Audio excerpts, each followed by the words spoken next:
So I was working on a series about marriage and have had some personal life experiences in the last couple weeks that have left me really thinking about dealing with hard seasons and how that relates to your marriage and your family.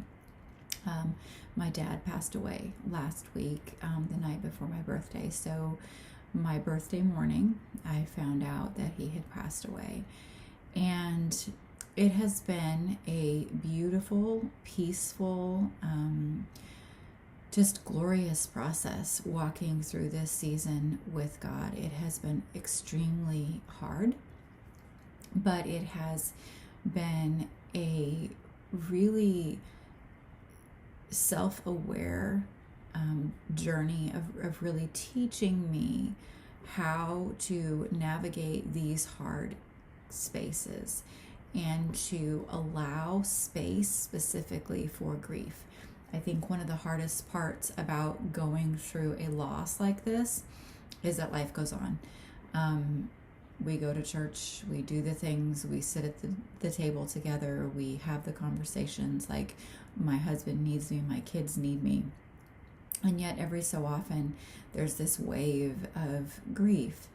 And what I am learning is that carving out time to feel and process this in the moments when I know that I can and it's appropriate gives me the freedom to be fully present in the other moments where I want to be fully present in my life, because the reality is that life goes on, right? I have all of these other people still around me that love me and need me and are here and breathing.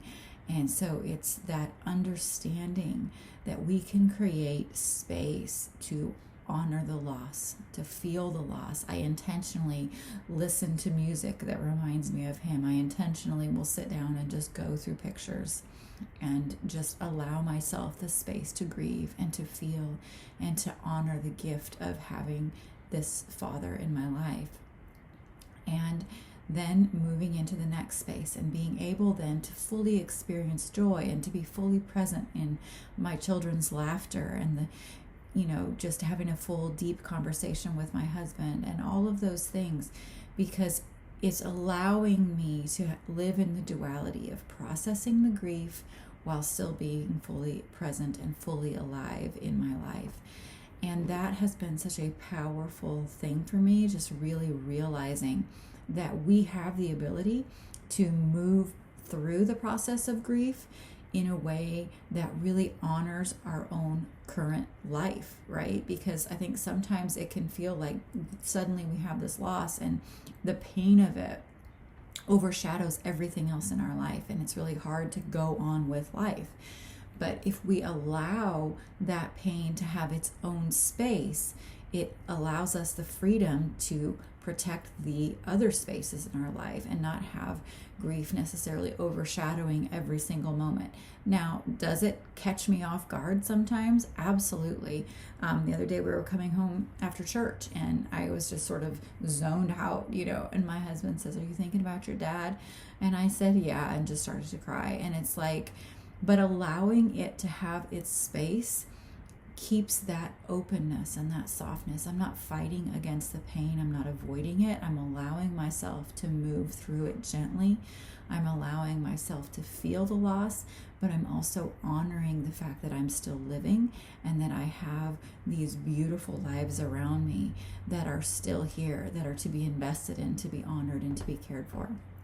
And so I think that's something that actually sort of fits with our theme of marriage, because it's so important when we're going through something like the loss of a parent, to be fully present still in our marriage, to be fully present in our parenting, to really allow ourselves the grace to grieve, to allow ourselves the space to grieve, but to also then pick up our life and fully be present in it, fully live in it. And so just wanted to share that with you today as it is part of my journey, praying over each of your marriages, each person watching this, and just praying the delight and the joy and the romance returning to it, because that is what God has intended for every single one of us.